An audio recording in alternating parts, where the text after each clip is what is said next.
할렐루야. 네, 오늘 1월 17일 주일입니다. 오늘 함께 우리 옛사랑교회 모든 교우님들과 이렇게 거룩한 주일을 보내게 되었습니다.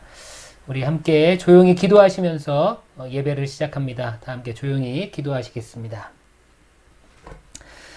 너희 권능 있는 자들아, 영광과 능력을 여호와께 돌리고 돌릴지어다. 여호와께 그의 이름에 합당한 영광을 돌리며 거룩한 옷을 입고 여호와께 예배할지어다. 아멘. 아멘. 네, 우리 다 함께 인사 나누실까요? 할렐루야. 네, 주님의 은혜와 평강이 우리 사랑하는 모든 성도님들과 함께 하시기를 간절히 소망합니다. 오늘 우리가 이렇게 1월 세 번째 주 예배를 드리게 되었습니다. 이 예배 가운데 하나님께서 함께 하시고 우리에게 큰 은혜 베풀어 주실 줄 믿습니다. 또한 여러분들의 삶 가운데도 늘 하나님의 평강과 은혜가 넘치시기를 기도하고요. 여러분들 늘 건강하게 하루하루를 지내시기를 소망합니다. 네, 교회 소식을 몇 가지 전해드리겠습니다. 우리가 지난주부터 마가복음 말씀을 함께 나누고 있습니다. 2021년 한 해 동안 이 주일 예배를 통해서 이 마가복음의 말씀을 나누려고 합니다. 신앙의 위기 앞에 허락하신 이 복음의 말씀이 지금 우리가 겪는 이 어려움을 이길 수 있는 그런 힘이 될 줄 믿습니다. 여러분들 매주 예배 때마다 이 말씀을 통해서 큰 은혜 받게 되시기를 소망합니다. 지난주부터 이제 계속 말씀드리지만 우리가 스스로 신앙생활을 잘 해야 하는 그런 때입니다. 대면 예배는 여전히 좀 어려운 상황이고요. 그래서 계속 온라인 예배로 또 온라인 모임을 하고 있는데 우리가 할 수 있는 최선을 다해서 여러분들 모임에 참여해 주시기를 바랍니다. 주일 예배 그리고 묵상 나눔 모임 이런 것들 여러분들 잘 모여주시면 감사하겠고요. 그리고 이제 학기가 시작되면 또 학생들을 위한 또 금요 모임도 조만간 시작할 예정입니다. 여러분들이 온라인을 통해서 하나님 말씀을 배우고 또 묵상하는 일에 최선을 다해 주시기를 바랍니다. 그리고 이제 조만간 1월 신학기가 1월에 새 학기가 시작이 됩니다. 여러분들 다시 타운으로 돌아오는 학생들이 있을 것이고 또 새롭게 지난 학기 때 오지 않았다가 이번에 새로 타운에 들어오는 학생들도 있을 텐데 여러분들 새롭게 정착하는 학생들이 잘 정착할 수 있도록 우리가 신앙 안에서 잘 도와줄 수 있는 그런 우리 옛사랑교회 모든 교우님들 되시기를 소망합니다. 그리고 우리 지난주에 잠깐 소개를 했는데요. 우리 김원 형제님이 지난주에 저희 교회 함께 나오셔서 예배 드리고 또 묵상 모임도 함께 참여하고 계십니다. 우리 옛사랑교회에서 우리 김원 형제님이 신앙에 깊은 뿌리를 내릴 수 있도록 우리 함께 기도해 주시기를 바랍니다. 네, 교회 소식 여기까지 전해드리고요. 우리 이 시간에 찬양하는 시간입니다. 여러분 집에서 우리 각 가정에서 우리가 찬양할 수 있음이 참 은혜인 것 같습니다. 여러분들 크게 한 목소리로 우리 함께 찬양하시겠습니다. 우리 준비된 영상으로 함께 찬양합니다.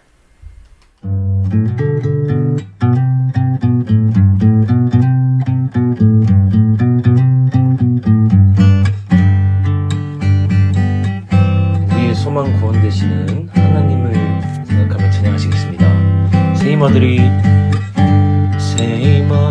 주를 바랄 때 우리 주를 바랄 때 새 힘어들이 주를 바랄 때 우리 주를 바랄 때 주님 통치하시네 소망 구원 주시니 당신은 영원하신 주 내 영원하신 주 지치지 않으시는 주님 약한 자 방패되시며 위로자 되신 주 독수리 같은 힘 주시네.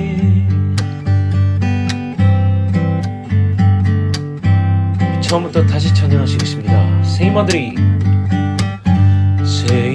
이모들이 주를 바랄 때 주를 바랄 때 우리 주를 바랄 때 새 이모들이 주를 바랄 때 주를 바랄 때 우리 주를 바랄 때 주님 통치하시네 소망 구원 주시네 당신은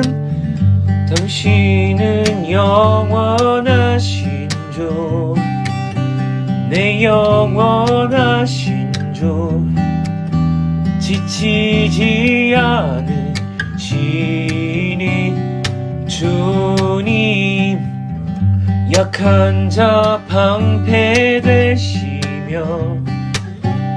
위로자 되신 주 독수리 같은 힘 주시네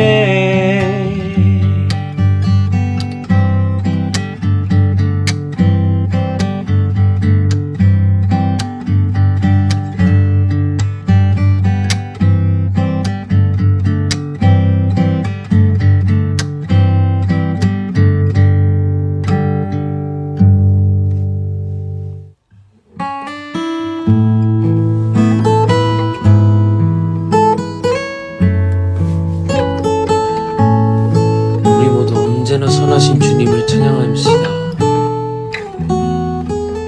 의지했던 모든 것 변해가고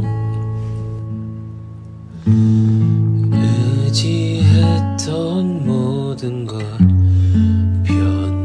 변해가고 억울한 마음은 거져가네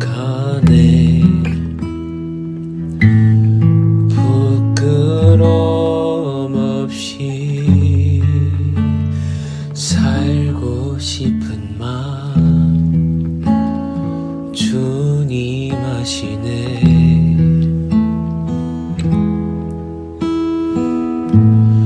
모든 일을 선으로 이겨내고 죄의 유혹을 따르지 않네 나를 구원하신 영원한 그 사랑 그 신근해 날 붙드시네 주어진 내 삶이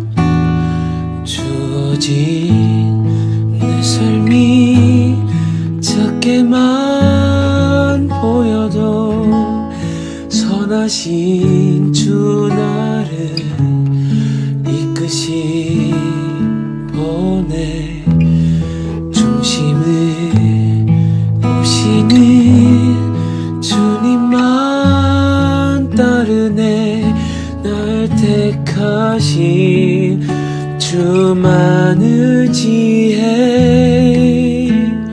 보이는 상황에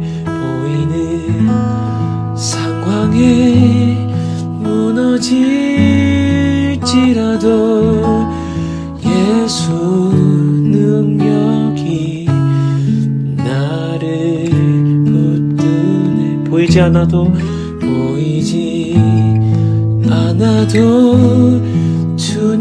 주님만 따르네 내 평생 주님을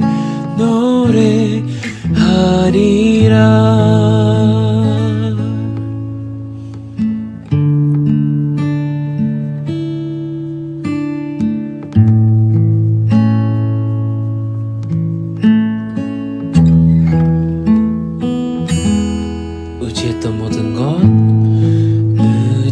의지했던 모든 것 변해가고 억울한 마음은 거져가네 부끄럼 없이 살고 싶은 마음 주님 아시네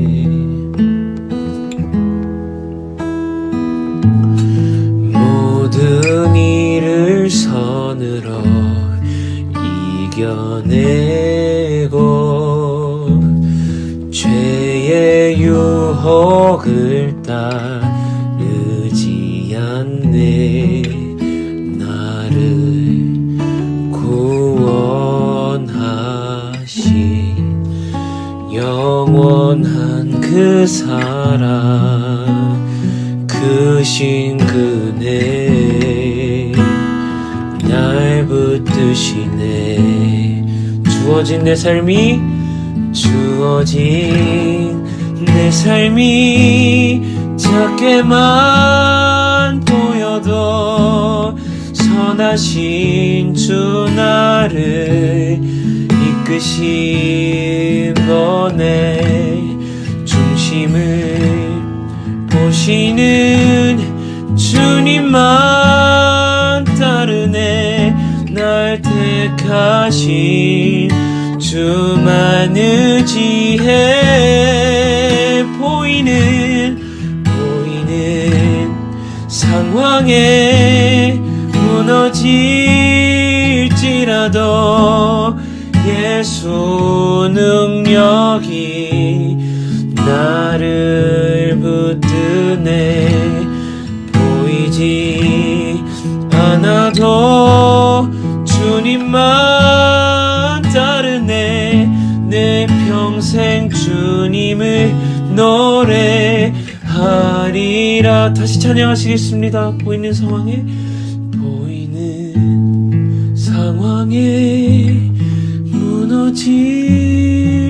무너질지라도 예수 능력이 나를 붙드네. 보이지 않아도 주님만 따르네. 내 평생 주님을 노래하리라.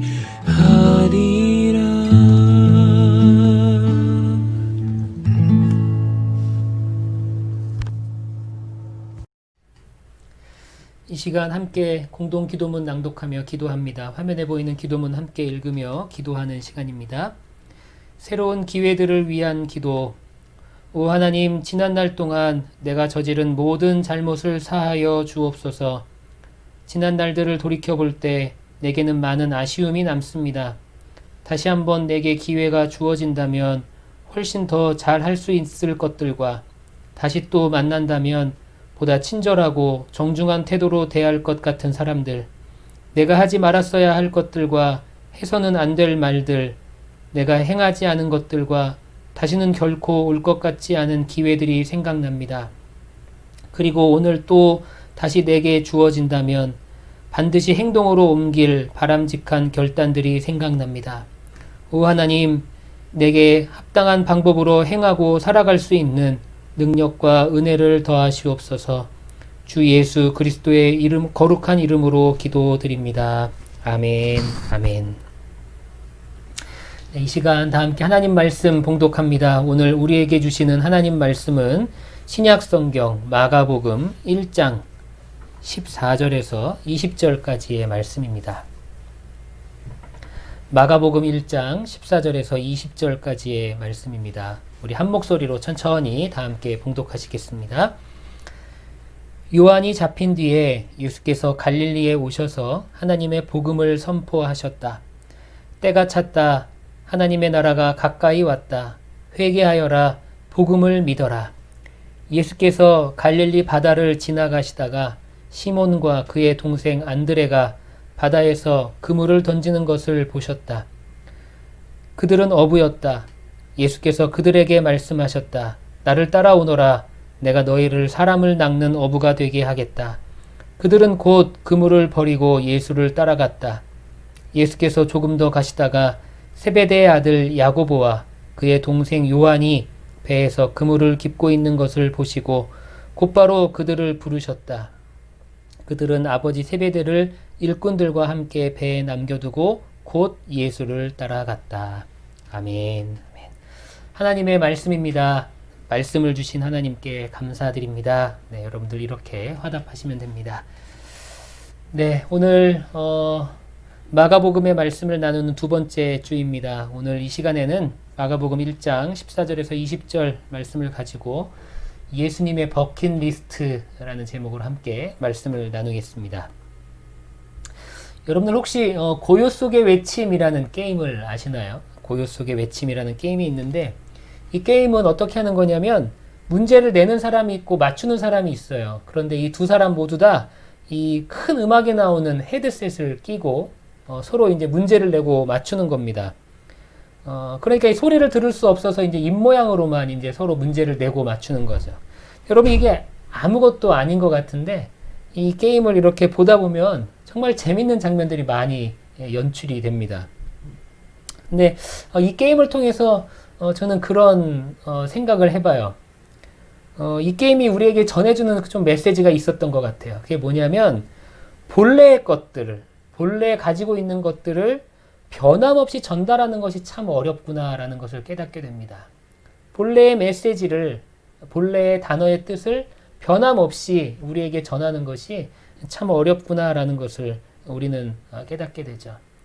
이런 사례들은 우리 주변에서도 흔히 찾을 수가 있습니다. 대표적인 사례가 미션 스쿨이 아닐까 싶어요. 미션 스쿨. 미션 스쿨이라는 거는 기독교 교육, 기독교 교육의 정신을 가지고 세워진 학교들을 말하죠. 원래는 그 미션 스쿨을 통해서 복음도 전파되고 또 기독교 정신이 전파되는 그런 본래의 목적을 가지고 이 학교가 세워졌습니다. 그런데 지금은 처음에 세워질 당시에 어떤 그런 학교의 교육적인 정신이나 철학을 많이 잃어버린 그런 학교들의 모습들을 우리는 볼 수 있죠. 본래의 메시지를 후대에까지 전달하지 못한 좀 안타까운 사례가 아닐까 그렇게 생각이 됩니다. 저는 우리 예수사랑교회가 예수님이 전해주신 본래의 메시지, 예수님이 선포하신 이 본래의 메시지를 잘 간직하고 살아가는 그런 교회가 되기를 소망합니다. 그러기 위해서는 예수님이 전해주신 그 본래의 메시지가 무엇인지를 우리는 먼저 알아야 된다는 거죠. 예수님께서 우리에게 꼭 전해주시기를 원했던 그 메시지, 예수님께서 이 땅 가운데 꼭 이루기 원하셨던 그것들을 우리가 먼저 알아야 된다는 것입니다. 저는 그것을 예수님의 버킷리스트라고 표현하고 싶어요. 예수님께서 이 땅에서 가장 이루기를 원하셨던 것이 무엇인가? 우리 이 시간에 함께 말씀을 통해서 살펴보고 또 그 메시지, 예수님의 메시지를 우리가 온전히 이루며 살아갈 수 있는 그런 우리 예수사랑교회 모든 교우님들이 되시기를 소망합니다. 우리가 잘 아는 것처럼 예수님께서는 30세에 공생애를 시작하셨습니다. 공생애를 시작하시면서 선포하신 메시지가 있고 또 행하신 일들이 있어요. 예수님께서 이 땅에서 이 땅에 무엇을 위해 오셨는지 우리는 그 예수님의 선포된 메시지와 행하신 일을 통해서 알 수가 있습니다. 본문을 통해 우리는 이 주님의 사역의 정체성을 두 가지로 요약할 수 있다고 그렇게 생각이 됩니다. 첫 번째는 복음을 전하는 일이었어요. 복음을 전하는 일. 그리고 두 번째는 복음을 전하는 일꾼을 만드는 일이었습니다. 이 두 가지 일이 바로 예수님의 사역 가운데서 가장 극명하게 나타나는 두 가지 사역이라고 볼 수 있겠습니다. 좀 더 구체적으로 말씀을 드리면 예수님께서는 이 두 가지를 위해서 복음을 전하고 복음을 전할 사람들을 세우기 위해서 이 땅에 오셨다라고도 그렇게 이야기할 수 있겠습니다. 예수님의 첫 번째 버킷리스트, 예수님께서 이 땅에서 꼭 이루기를 원하셨던 일은 바로 복음을 전하는 일이었습니다. 본문의 시작은 요한이 잡힌 후라고 그렇게 시작이 됩니다. 요한이 잡힌 후라는 구절로 시작이 되죠. 지난주 우리가 살펴봤던 것처럼 이 세례 요한은 예수님의 앞길을 예비하러 왔던 그런 인물입니다. 예수님을 예비하고 예수님의 존재를 선포하는 그런 사명을 가지고 살았던 그런 인물이었죠. 본문은 그가 더 이상 활동할 수 없게 되었음을 우리에게 이야기해주고 있습니다. 요한이 잡혔다는 거예요. 더 이상 활동할 수가 없게 되었다라는 거죠. 요한의 사역이 종결되었음을 우리에게 알려주고 있습니다. 여러분, 요한의 사역이 종결되었다는 것은 무엇을 의미하냐면 이제 역사의 무대에서 요한은 사라지고 예수님이 등장하심을 의미한다는 겁니다. 옛 시대가 가고 새로운 시대가 되었다는 것을 의미하고요.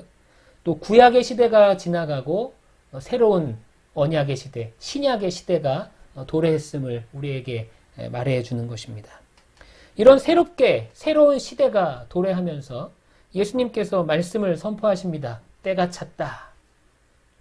본문에서 표현된 이 때가 찼다라는 표현은 카이로스라는 헬라어 단어가 쓰였습니다. 헬라어로 시간을 나타내는 단어는 두 가지 정도가 있는데 하나는 크로노스라는 단어고요. 하나는 카이로스라는 단어입니다. 이 크로노스라는 단어는 우리가 흔히 아는 그 시간의 개념을 말할 때 쓰여지는 단어예요. 1년, 하루, 한 달 이렇게 흘러가는 시간을 표현할 때 크로노스라는 단어가 사용이 됩니다. 하지만 카이로스라는 단어는 좀 다른 의미를 가지고 있죠. 흘러가는 시간, 그냥 하루하루 흘러가는 시간의 의미가 아니라 어떤 결정적인 때, 결정적인 순간, 그때를 의미하는 것이 바로 이 카이로스라는 시간입니다. 선택의 순간, 특별한 순간을 이야기할 때 쓰이는 단어가 바로 카이로스라는 단어죠. 때가 찼다, 카이로스가 되었다라는 것은 주님이 일하실 그 순간이 되었다는 것을 의미합니다. 여러분, 이것은 또 다른 의미로 생각해 보자면 그 순간을 위해서 예수님께서 지금까지 기다리셨다라는 것을 의미하기도 합니다. 여러분, 모든 것에는 적절한 때가 있죠. 적절한 타이밍이 있습니다. 하나님의 때, 하나님이 이루셔야 되는 그 때가 있다는 거죠. 우리는 그 때를 기다리고 또 그때가 되면 하나님의 일을 행할 수 있는 그런 믿음을 가져야 합니다. 여러분, 우리 진정한 믿음은요, 하나님의 때를 기다리는 거예요. 하나님의 때를 기다리며 준비하는 것, 그것이 바로 믿음의 삶이고 지혜로운 삶이라는 것을 여러분들이 꼭 기억하시기를 바랍니다. 반대로 말씀드리면 하나님의 때가 되었다고 생각이 됐고 그것이 확실하다면 지체 없이 실천하는 것, 실행하는 것도 또한 믿음이고 또한 우리에게 가장 지혜로운 삶이라는 것을 여러분들이 꼭 기억하시기를 바랍니다. 여러분들의 인생을 통해서 하나님께서 분명히 무언가를 이루실 겁니다. 저는 그것을 확실해요.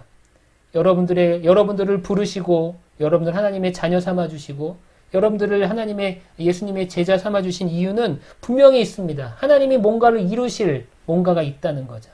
그리고 그 이루실 때가 언젠가는 찾아온다는 겁니다.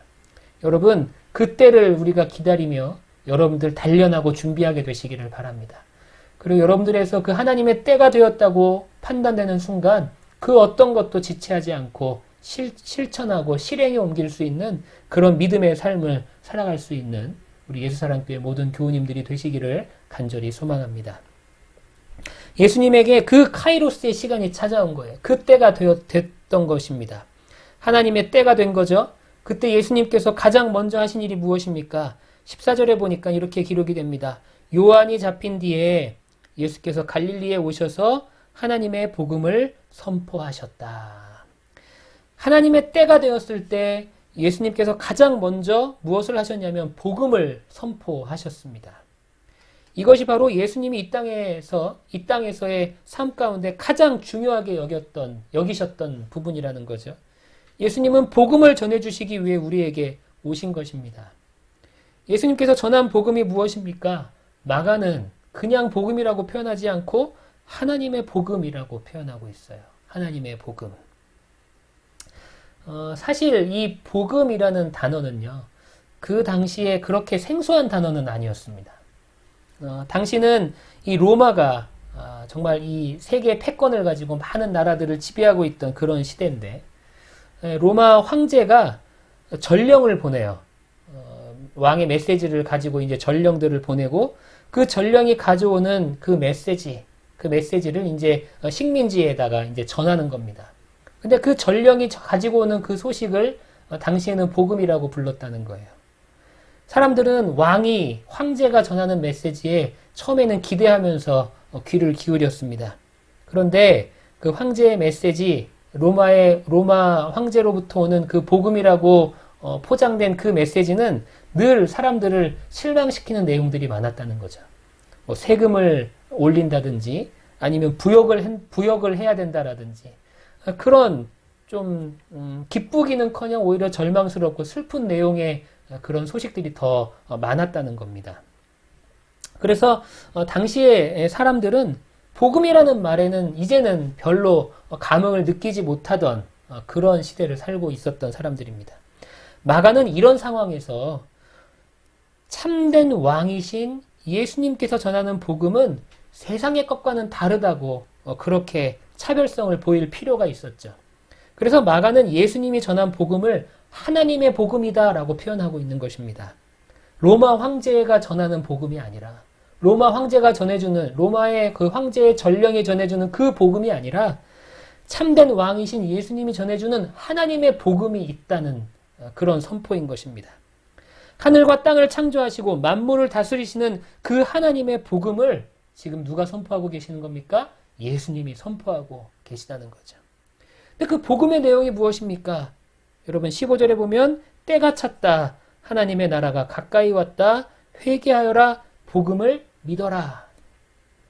때가 찼고 하나님의 나라가 가까이 왔다는 것이 복음입니다. 여러분 여기서도 세상의 나라와 하나님의 나라를 극명하게 대조하고 있죠. 하나님의 복음, 하나님의 나라, 마가는 이것을 강조하고 있는 것입니다. 로마가 지배하고 있던 당시 그 세상의 나라와는 하나님의 나라는 다르다는 거죠. 여러분 팍스 로마나라는 말을 들어보셨을 거예요. 이 말은 굉장히 좋은 말입니다. 뭐 평화의 로마 뭐 이런 뜻인데 그런 기치 아래 팍스 로마나라는 기치 아래 당시 로마는 지배하던 나라들에게 평화를 약속했었습니다. 말로는 평화를 약속했었어요. 하지만 이 약속은 사실은 굉장히 공허한 약속이었죠. 사람들은 늘 불안했고 로마가 식민지 삼은 나라들을 이렇게 다스리면서 이렇게 평화롭게 하지는 않았다는 거죠. 늘 괴롭히고 힘들게 했었습니다. 심지어는 유대 기독교인들은 로마로부터 엄청난 핍박과 탄압과 박해를 받아야 했던 그런 어려운 삶을 살았었습니다. 이런 상황에서 예수님이 하나님의 복음과 함께 무엇을 선포하시는 겁니까? 하나님의 나라를 선포하고 계시는 거죠. 하나님의 나라는 어떤 나라입니까? 세상의 나라와는 달라요. 참된 왕이신 예수 그리스도께서 다스리시는 나라, 그것이 바로 하나님의 나라입니다. 예수님을 왕으로 인정하고 왕으로 모시는 사람들마다 이 하나님의 나라를 경험할 수 있다는 것이 바로 복음이라는 거예요. 우리가 예수님을 우리의 참된 왕으로 인정하고 또 수용할 때 우리는 우리의 삶의 모든 영역에서 하나님의 나라를 경험할 수 있게 되는 줄 믿습니다. 그곳에는 세상의 의가 아닌 하나님의 의가 있는 나라가 돼요. 로마가 말하는 거짓된 평화가 아니라 하나님이 주시는 참된 평화와 참된 안식을 누리는 나라가 바로 그 하나님의 나라입니다. 그것이 바로 하나님의 나라, 그것이 바로 하나님의 복음이라는 거죠. 여러분, 그렇다면 이렇게 귀한 복음이 선포되었음에도 사람들이 하나님의 통치를 경험하지 못하는 이유가 무엇일까요? 바로 회개하지 않았기 때문입니다. 회개를 거절하고 있기 때문에 그래요. 하나님의 통치와 하나님의 다스림 가운데 거하기 위해서는 우리는 먼저 회개해야 합니다. 우리는 회개를 오해할 때가 있죠. 잘못을 인정하는 것, 그것이 회개라고 생각할 때가 있습니다. 하지만 회개는 내 잘못을, 내 죄악을 인정하는 것을 넘어서서 방향을 전환하는 것이 바로 회개입니다. 지금까지의 인생이 아니라 하나님 나라의 인생으로 내 삶의 방향을 전환하는 것, 그것이 회개라는 거죠. 진실한 회개는 우리의 죄의 문제를 해결할 수 있는 여러분 유일한 수단이 된다는 것을 꼭 기억하시기를 바랍니다. 회개하지 않았다는 것은 우리의 삶이 여전히 죄 가운데 있다는 것을 의미합니다. 성경은 죄의 싹은 사망뿐이라고 그렇게 이야기를 하죠. 죄인의 삶은 결국에는 하나님의 나라를 경험할 수 없는 그런 삶입니다. 그렇기 때문에 우리는 하나님의 나라를 경험하기 위해, 하나님의 나라를 누리기 위해 반드시 이 죄의 문제를 해결해야 되는데 그 죄의 문제를 해결할 수 있는 방법은 주님께 진실한 회개의 기도를 드리는 방법밖에 없다는 거예요. 회개함을 통해서 우리는 죄의 문제를 해결할 수 있다라는 겁니다. 그 회개는 우리의 인생의 방향의 전환을 의미한다라는 거예요. 죄의 삶에서 벗어나서 은혜와 믿음의 삶으로 우리의 삶의 방향을 전환하고 돌이키는 것, 그것이 바로 회개입니다. 그럴 때 예수님께서 통치하시는 그 하나님의 나라를 우리는 진정으로 맛보아할 수 있다라는 거죠. 여러분, 우리는 회개를 통해 예수님이 왕으로 통치하시는 하나님의 나라를 경험할 수 있습니다. 이게 바로 예수님께서 우리에게 전해주시는 복음이었어요. 마가는 이 복음을 전하기 위해 예수님이 오셨다고 우리에게 전해주고 있는 것입니다. 예수님께서 선포하신 이 복음의 메시지를 우리는 늘 기억하며 살아가야 하는 줄 믿습니다. 우리 예수사랑교회 모든 성도님들이 예수님이 선포하셨던 이 복음의 메시지를 마음에 깊이 간직하고 하루하루 우리가 살아갈 수 있게 되기를 소망합니다. 하루하루 예수님께 늘 나아오면서 우리의 삶의 방향을, 우리의 삶의 방식을 하나님께로 돌리기 위해서 늘 노력하면서 그렇게 살아가야 한다는 거죠. 그렇게 될 때 우리는 예수님이 통치하시는 하나님의 나라를 경험할 수 있는 그런 귀한 은혜를 우리가 체험할 수 있게 되는 줄 믿습니다. 두 번째로 예수님이 이 땅 가운데에서 하시고자 하셨던 예수님의 두 번째 버킷리스트는 뭐였냐면 바로 복음을 전할 사람을 세우는 일이었습니다. 예수님이 선포하신 이 복음, 그 복음을 선포하는 데서 그치시는 것이 아니라 그 복음을 전할 사람들을 세우기를 원하셨다라는 거죠. 복음을 계속해서 전할 사람이 필요했습니다. 그래야만 복음이 그 사람들을 통해서 모든 세대로 그리고 땅끝까지 전파될 수 있기 때문이죠. 그래서 예수님께서는 제자들을 부르시는 거죠. 제자들을 부르셨습니다. 16절과 17절에 보면 이렇게 기록이 됩니다. 예수께서 갈릴리 바닷가를 지나가시다가 시몬과 그의 동생 안드레가 바다에서 그물을 던지는 것을 보셨다. 그들은 어부였다. 예수께서 그들에게 말씀하셨다. 나를 따라오너라. 내가 너희를 사람을 낚는 어부가 되게 하겠다. 네, 어부였던 시몬과 그의 동생 안드레를 부르시죠. 그들을 제자로 부르시는 이유에 대해서도 말씀을 하십니다. 사람을 낚는 어부가 되게 하겠다라는 거예요. 여러분, 이것은 우리가 너무나 잘 아는 말씀이라서 사실은 별 감흥이 없이 이 말씀을 들을 때가 있는데 베드로와 안드레에게는 굉장히 충격적인 말씀이었을 것입니다. 물고기를 낚는 것도 중요하죠. 물고기를 낚는 것도 중요한 일입니다. 하지만 예수님은 이 어부들을 세상에서 가장 중요한 일을 맡기겠다라고 지금 이야기하고 있는 거예요.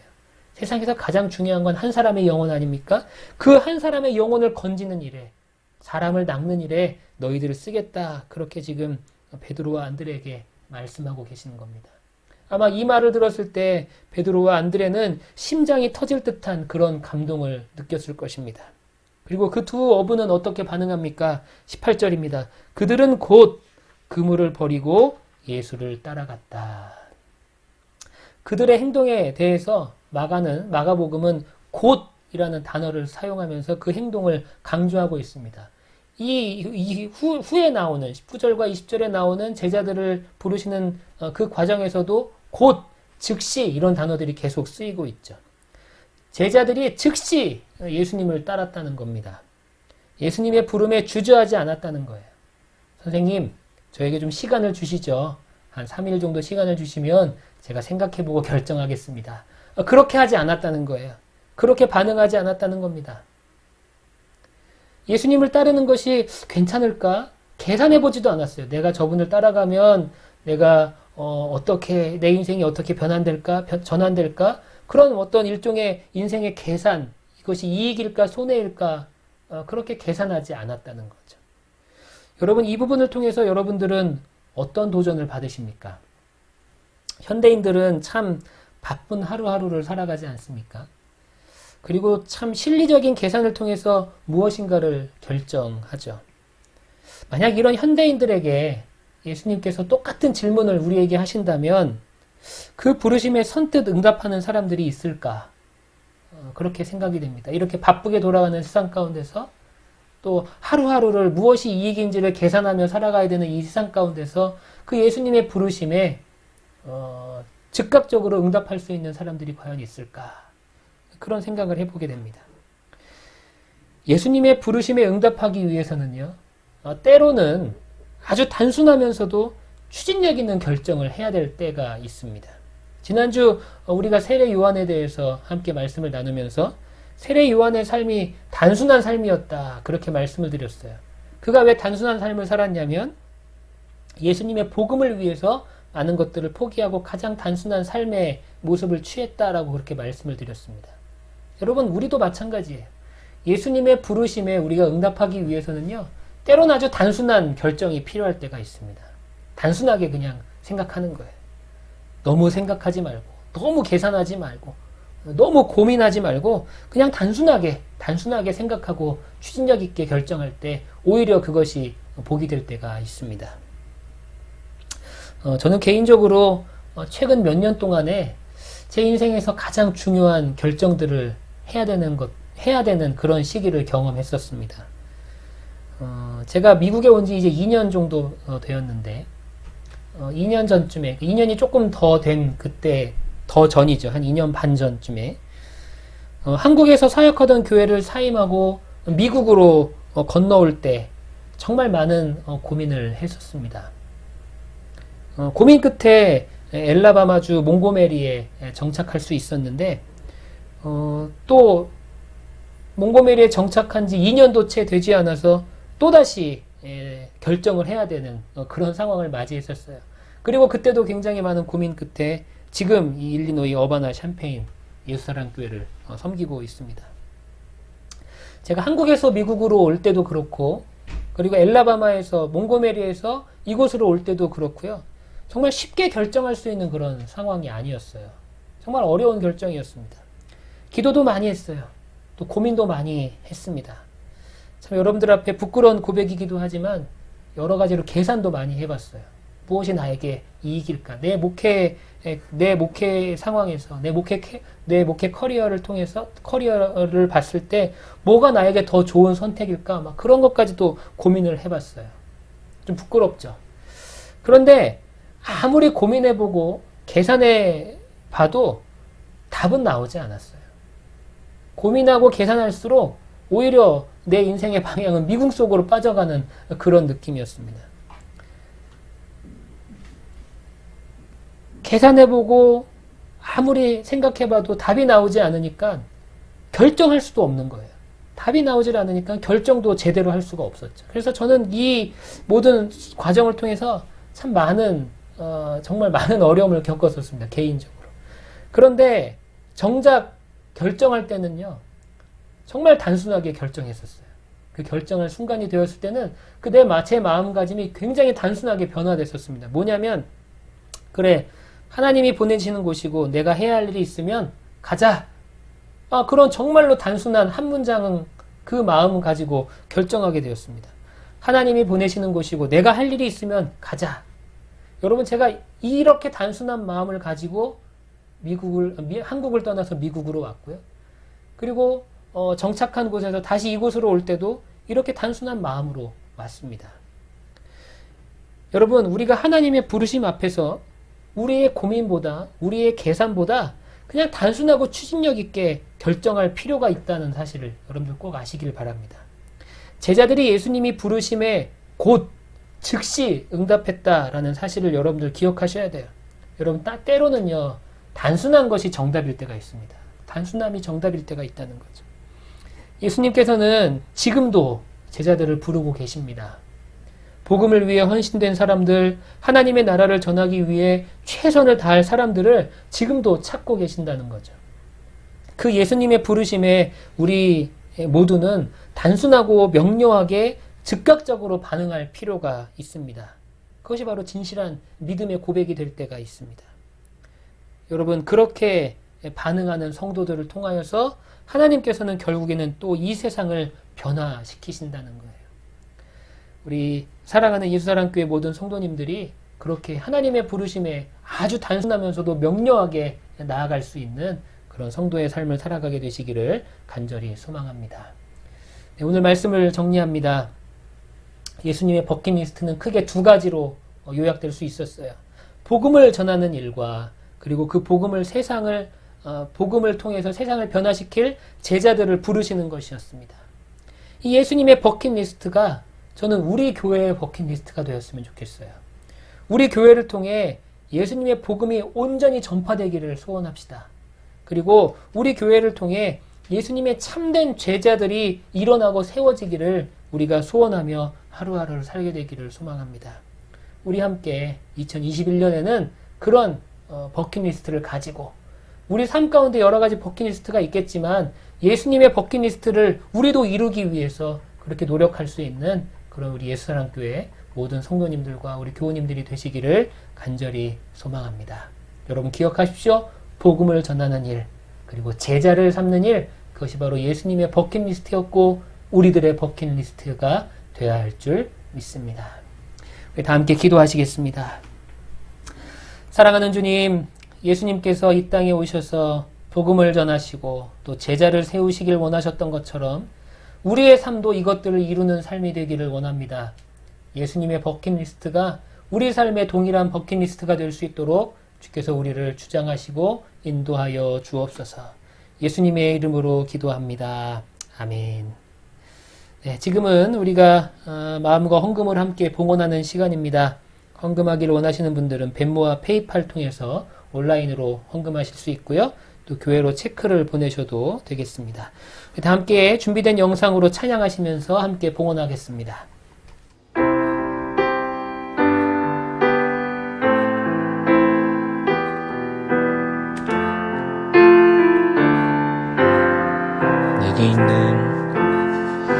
내게 있는 향유 가죽에 가져와 그 발 위에 입 맞추고 드립니다. 나를 위해 험한 산길 오르신 그 발 걸음마다 크신 사랑 새겨놓았네. 처음부터 찬양하시겠습니다.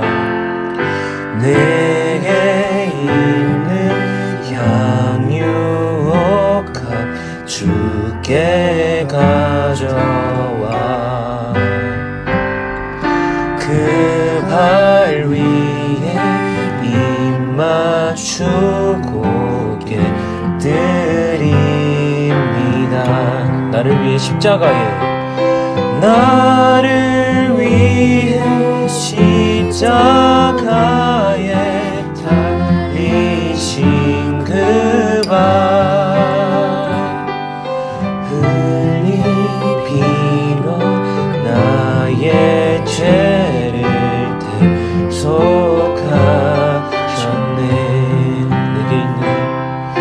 내게 있는 향유옥 주께 가져와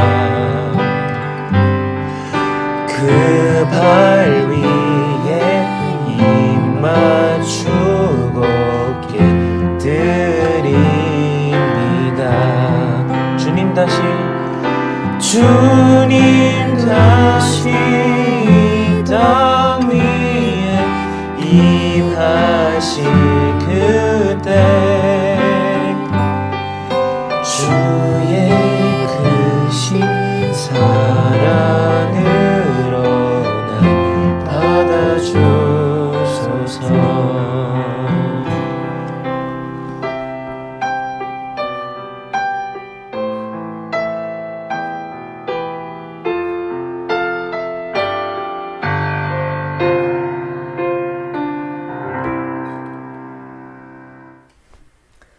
네, 드리신 예물 위해 다 함께 기도하겠습니다. 사랑하는 주님, 저희들이 오늘도 거룩한 주일을 맞이하여 주님께 예배할 수 있도록 인도하심에 감사를 드립니다. 우리가 언제까지 이렇게 대면하지 못한 채 이렇게 예배드려야 할지는 모르겠지만 우리가 어떤 상황에서라도 우리가 예배드리는 일을 또 또 하나님을 찬양하고 하나님을 높이는 일에 우리가 최선을 다하며 살아갈 수 있도록 도와주옵소서. 우리의 삶이, 특별히 우리의 신앙의 생활이 게을러지지 않도록 도와주시고 늘 주님 가운데 주님의 은혜를 사모하며 살아갈 수 있는 우리 모두가 될 수 있도록 도와주옵소서. 주님께 정성을 다해 예물을 드리며 또 헌금하는 우리 성도들이 있습니다. 그 손길 가운데 주님이 은혜와 축복을 더하여 주시고 주님께서 더욱더 귀한 은혜로 채우시고 인도하여 주옵소서. 이제는 우리 구주 예수 그리스도의 은혜와 아버지 하나님의 무한하신 사랑하심과 성령님의 감화 감동 역사하심 충만케 하심이 예수님의 버킷리스트를 우리 마음속에 품고 살아가기로 다짐하는 우리 예수사랑교회 모든 성도들과 그들의 삶의 자리 가운데 이제로부터 영원히 함께 하시기를 간절히 축원하옵나이다. 아멘. 네, 오늘 예배를 모두 마쳤습니다. 여러분 하루도 평안하고 또 행복하시기를 바라고요. 한 주간도 주님 주시는 은혜 가운데 여러분들 살아가게 되시기를 소망합니다. 감사합니다.